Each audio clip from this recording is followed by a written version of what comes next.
Most traders overcomplicate support and resistance with too many drawings on their charts, and that's why they're losing.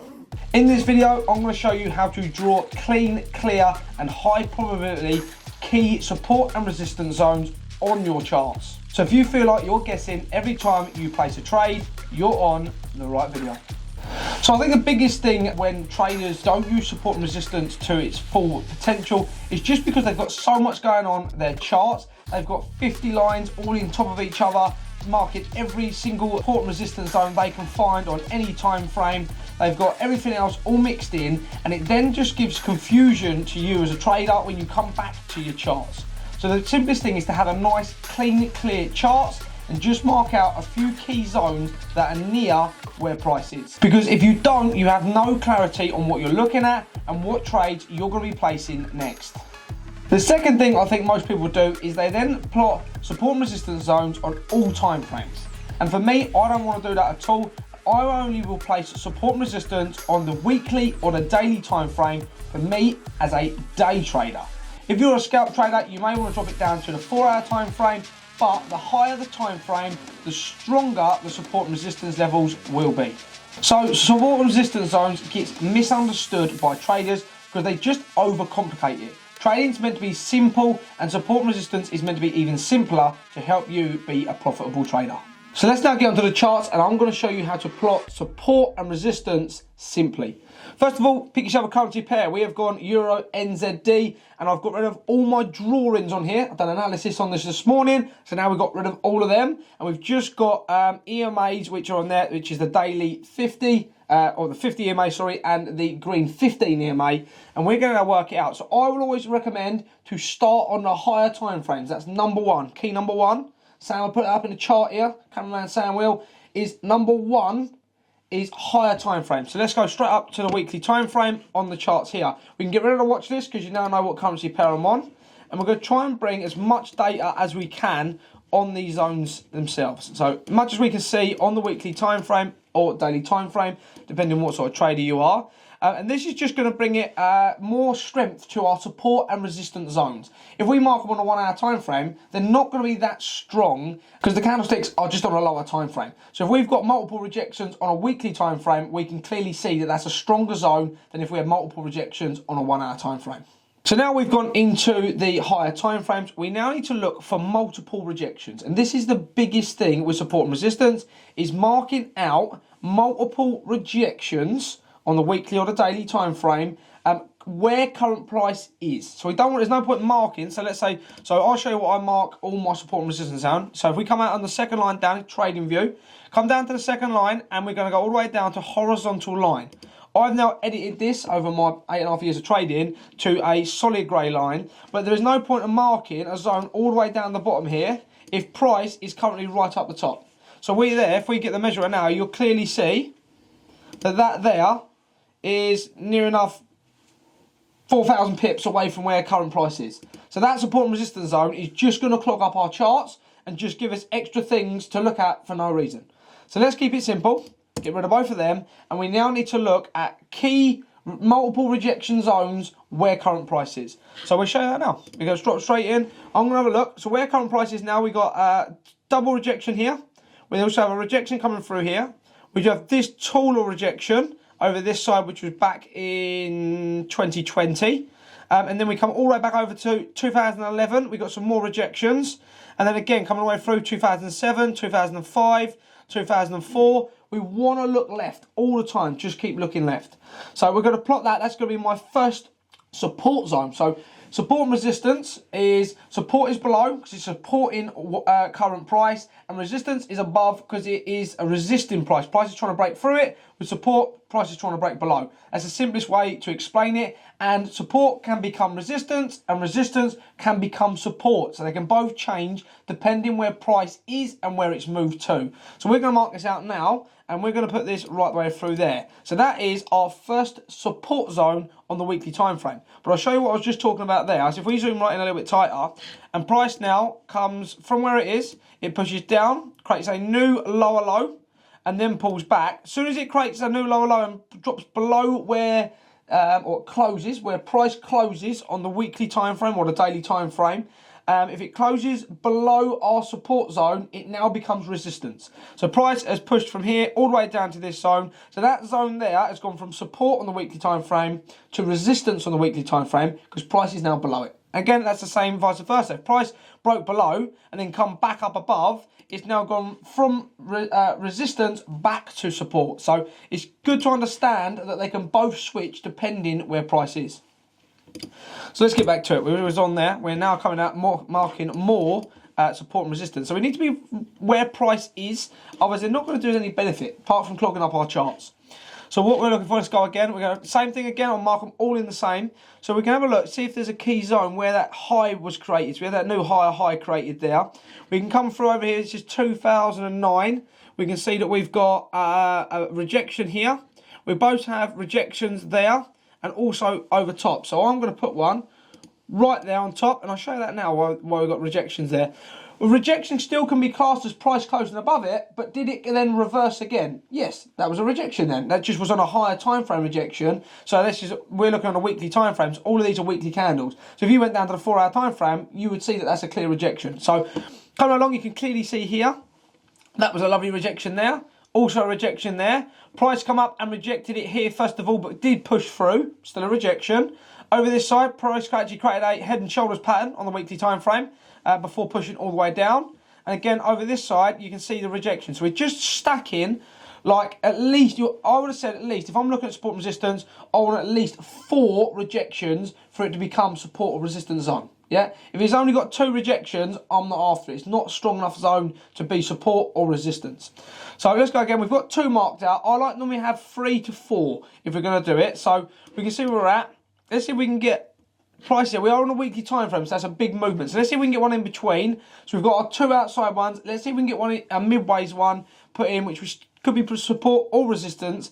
And this is the one that's more likely to change between the two, depending where price is. So where we are now, we're coming a little bit tighter. And you can see we've got rejections here, here, over here. So we're going to put one right in the middle there. And that's going to be a midway zone. And that's also going to be rejected. If we go there, if you look where current price is, this didn't quite reject it. But we've had multiple rejections. 1, 2, 3, 4. And then price dropped all the way back down. And now it's coming back up to reject that. So I'm now going to mark just 3 support and resistance zones. At the minute, we've got 2 resistance zones and 1 support. This is on the weekly time frame. So now we've plotted this out, let's crack on. So now we've got our support and resistance zones marked. The main reason for this is it just gives us confidence into where the trade is going to go next and where our TP and stop losses need to be put. So now we can clearly see this. We can go, right, we're on a weekly time frame, support and resistance zones are marked. We know where current price is roughly going to go. So we can now start stacking confluences around where our support and resistance zones are. And that now obviously gives us a barrier to where the trade is going to be. Jack, if I want clean charts, how can I do that if I'm a viewer? If you want clean charts or you want to actually make your trading view charts look the exact same as me, you can now use the link in description to head over to the Limitless Trading Club, which is a free trading community where I have multiple hundreds of videos where showing you how to change your charts like mine, anything from our strategies all the way over to confluences and to how to control your emotions towards the trades you're placing. So now you know how I would place support and resistance on charts that I've just shown you. Now let's break it down into a trade so you understand how I would use this to place a trade itself. We may not get a trade in this because we are not on a replay feature, but I'm just going to break it down so you understand what we're looking at and what I was looking at before I cleared my charts. So we're on a weekly time frame. We're now just going to drop down through the barriers, and the one thing I am going to have is the trader's checklist. That there is going to help me stick to my strategy, and also you can find that inside the Limitless Trading Club as well. So we're now going down to daily time frame, and let's just have a look at see what else we can find. So now we can see a few more candles, obviously, inside the support and resistance zones we have marked. You can clearly see prices pushed up. On the open, we had a really big push down, and now price is starting to give a little bit of pullback into this. So you can see we've had a clear rejection of that resistance zone, which is in the middle. Also, we can now see a piece of market structure. If anyone has seen that, comment that below before I go ahead. What piece of market structure do you think I am looking at on the daily time frame in front of me? I'll give you a couple of minutes to do that. So now that you've commented below what piece of market structure you can see in front of me, I'm going to mark that out now, and we're going to do it quite clear. This is, I use this for just to show where the levels and ends are. Just press this. I am going for a daily time frame head and shoulders pattern. For anyone that guessed that, well done. You've got a keen eye like me. No, Jack ruined that. Back we go. So we're marking that out, and that was a head and shoulders pattern. And mark that out now. We want command. This is what the button I was after before I ruined it all. And we're going to now mark that out. So now we've got our zones in place. Once I've got my support and resistance zones, I'm now looking for market structure. That's the next thing I'm looking for. On the daily time frame or on the 4-hour time frame, I'm looking for a head and shoulders, a double top, triple top, a double bottom, inverted head and shoulders. I'm looking for something to tell me where price is going to move next on a higher time frame. It's something that I can use as backing before I place a trade. So we have got a head and shoulders pattern on the daily time frame, and we're going to mark the neckline with a rectangular box. And Sam, can you tell the people why we use a rectangular box and we do not use just solid lines like I have for support and resistance? We use solid lines for support and resistance so it's nice and clear and keeps our charts clear, but we use a box because they are zones, not a specific point. So the charts will move roughly to the area, but we use a box to give us understanding that price will move and not be 100% of where it hits. See, you couldn't see him, but you could hear him, and he understood. So what I'm going to show that now is where we've got that resistance zone, or support and resistance zone right in the middle there. Price, how you can see, has rejected that, but at slightly different stages in time. So we mark that as a box to understand that it's a zone and not a solid line. So price doesn't come and reject that line perfectly, but it does come and reject the zone, then it's still a rejection, and it rejected that area. So we'll mark that out now. So you can see that. I would put that just a little bit lower, actually, a little bit fatter box. But you can see where price come up once, it rejected this, and that was the left shoulder. Come up and created the head. We come back down. We did create near enough the same area to reject, and then price come back up again, and then we pushed all the way through. So that's what we're looking for, the head and shoulders pattern on the daily time frame. So we've now got our piece of market structure. So now we drop through market structures there. I'm now going to drop down again to the 4-hour time frame, and we're now looking for something over this side where we can use as a trade. So I will actually pull that right the way through, because this setup for my strategies is a MSBC. So market structure breakout, which is what we're looking at first of all. So we would have traded from here, so it would have been a trade roughly, don't hold me to it, we're not on the time frames, looking to trade from there. Stop loss just above them highs is obviously a massive trade there, and we'd have run that down to here. This would have then had, or even if we run it down to the bottom, then this would have had a pullback. Where am I going here? This would have pulled back here into this and come all the way down. It didn't. It come down first before pulling back up. So now we're looking for an MSBC, which is the continuational push down to the next zone, which is what we're waiting for here. So I'm going to drop down to the 4-hour time frame. But before we do that, we're going to mark, because I've got rid of all my analysis, horizontal ray. So we're not the line, we're after the ray this time. And I'm going to mark out this as the daily 50 EMA. So I know when I drop down the lower time frames where it is. We can actually go back and mark the weekly, because I knew it was there. And that's what price actually rejected. So this is good to do, because what we don't want to do is we don't want to be able to trade. So imagine now placing a trade and you want to try and trade through that weekly 50 EMA. You can clearly see here it is rejected. It what 1, 2, 3, 4, 5, 6, 7 times there before pushing up on the weekly time frames. So that was a week of rejections against the weekly 50, and now you're going to try and trade through it. I don't think that's going to be a very good trade that's going to hit TP in a short amount of time. So let's go back 4-hour time frame now. We've got both EMAs marked. 4-hour 50 is perfectly where we want it. Let's have a look there. So horizontal ray, mark the 4-hour. 4-hour 50 EMA. EMA stands for exponential moving average. So these are moving average over 50 days, and the green one is over 15 days. And these are very good barriers. You can see price pulls back to them very well, and you can use them as a barrier to put your stop loss behind, or whichever way, vice versa, if you're in a short or long trade. I use them, really big part of the strategies we use, and they are probably one of the biggest confluences there, especially the 4-hour, use it all the time. Right, so let's get stuck into this last little bit, is that we are now looking for a trade, yeah? So we're going to go over to this side, we're going to write this out, we'll fill this out. We are taking a bit of a turn on the end of this video, but I thought I might as well do it. It helps everyone be a little bit more educated and become a more profitable trader. So currency pair was Euro NZD. We had that. Key level tested was a weekly resistance zone. That's correct. We have structure was a daily head and shoulders pattern. We are after a MSBC trade. C trade after continuation push. Now we're looking on a 4-hour time frame for a lower time frame EMA cross. Well, we can clearly see we've got a 4-hour time frame EMA cross. You don't always need an EMA cross, but EMA crosses over data, over like 300, 400 trades on the strategies. If you've got an EMA cross on the 4-hour or 1-hour time frame, it's more profitable probability that the trade's going to go your direction. So that's what we just look for them. So we have got that. We've got a 4-hour time frame there. 4-hour. Let's see if we've got a 1-hour time frame. So I will drop between that. We have got a 1-hour time frame, which is beautiful. To come back to the 4-hour.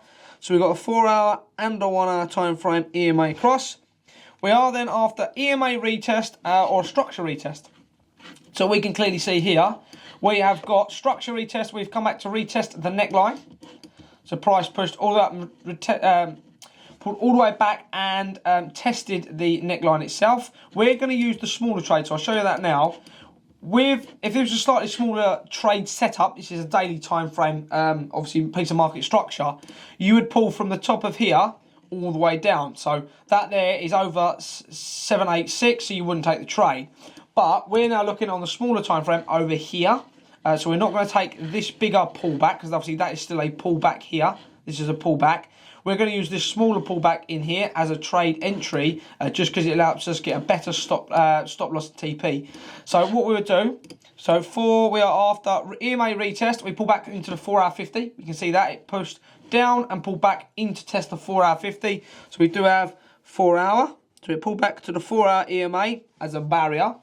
Then we can use structure retest. We pull back into the neckline. So we then have an L neckline. And then finally, we use something called Fibonacci. And that just tells us the retracement, which I've just had up. So you can find this over here, Fibonacci retracement. Yours, again, will look different to mine. It'll be coloured and everything like that. You can just edit that and get rid of that. You can also find that inside the Limitless Trading Club. And I'm going to pull from the first, and this is a very key point for anyone still watching, wants to be a profitable trader. What you've got to do is don't go from the, so we're here after a bearish movement, yeah, so a sell trade is what I'm looking at on this setup. So I'm going to pull from the first bearish candle down. If it's vice versa and you're looking for bullish candles, you pull from the first bullish candle. So I wouldn't take the wick, that tall wick. I would take from that first candle there, pull that all the way down, and that is going to tell you 50%. So of that overall run of how many ever pips that is, if we get the marker out, we'll show you how many pips that was. Run to run was from there to there. Over 377 pips, that has pulled back 50% of that. So that's pulled, what, 170 something pips, give or take, 165 pips on that. So that's 50% fibs. Again, another thing to use, just stacking confidences. All we're doing is just stacking now. So we've got 50%. So now looking at this trade, we have got weekly zone in the middle of there, or weekly support and resistance zone. We have a 4-hour 50 EMA. We have a neckline in there, and we also have the 50% pullback, plus the big piece of market structure that we had. So now we're going to look down to is entry. I'd be looking for some sort of entry on the 1-hour time frame, either an engulfing candle or evening star, morning star, a double engulfing candle. I will take sometimes a double engulfing candle. So we've got 2 1-hour candles that engulf the previous candle. And the buy scenario I'm going to look at is that. That there is what I really want to see, but down here. So we can see that push. You had the big doji high test, and then we come all the way back down. That there is called an evening star. Price, the sun pushed up. It then peaked, and then it's coming back down, and that engulfed this and that one is perfect. So that would be a lovely trade, but it would be a massive trade from there, and it isn't below the 4-hour 50. So we'll go to the 1-hour time frame, and then we can look to see if we can wrap this up. I don't know if we're going to get entry now. We still are waiting for a few more confluences. So we kind of had a little bit of a evening star here. We had the double candle there, and it didn't engulf that previous body. So not a trade I'm looking to place now. What I would like to see, again, we can stack on top of it, is there's another pullback. So we can look to then drop to this time frame. And if we can get a little pullback into the 382 fib and a short trade, so if price was where it is, down, back up, and then we get an engulfing candle there, on the 1 hour time frame, I will look to be going short down to here. So let's again now clear all this up and clear a nice clean, clear chart. And we're just going to look to trade from there with, we are on USD 40 pip stop probably. And then run that down for 1 to 3, 1 to 3.1. And that there is how we're going to catch a nice little simple trade over the next week for a 1 to 3 on Euro NZD. So that's how we put in support and resistance. Again, remember, we start on the higher time frames always. Then we look for multiple rejections, but it has to be near where current price is. Otherwise, there's no point putting it 500 pips away from where current price is, and you average only trade 100 pip trades. That's just not going to work for you. You're going to be using that data for no reason. Then once that, you've got your support and resistance zones marked, and you've looked left for more data from the charts back to 2010, 2004, 2001. Look back previously. Always look left. If you can't see anything, look left. It will show you more data that you need to know. We then start looking for, obviously, then structure. And then we then drop down to barriers and working out where our entry points are going to be, and then finally where our stop loss and TP are going to be. But the biggest thing you can take from this, other than the support and resistance, is try and dial it down to just a couple of currency pairs. You can see my watch list there. We've only got 5 currency pairs that I actually manual trade. The rest I don't. Obviously, GBP, JPY is an auto trade strategy. And that then allows you to understand the different characteristics of each currency pair. Euro USD normally wants a 40 to 50 pip stop. AD CAD can get away with 15 to 30 pip stop loss. Euro NZD there wants probably a 30 to 40 pip stop loss. So just understanding what trades move faster and what trades move slower, and again also what trades have bigger pushes and smaller pushes. Euro USD has a more of a bigger push compared to AD/JPY. I mean, AD/JPY may only push 100 pips every time it creates a new lower low or a new higher high, where Euro USD might push 300 pips, but then you do need a bigger stop loss, so you've got to work that out inside your trading. So the biggest thing is to get reps in, understand data, and then you can become a more profitable trader. But if you want to join Limitless Trading Club, again, link is in description and it is free for all traders. There are no signals. If you want signals, fuck off. We don't want you involved with us. Don't watch any more content. Piss off. You're just a dreamer. If you want to become a consistently profitable trader, then you can join the Limitless Trading Club for free.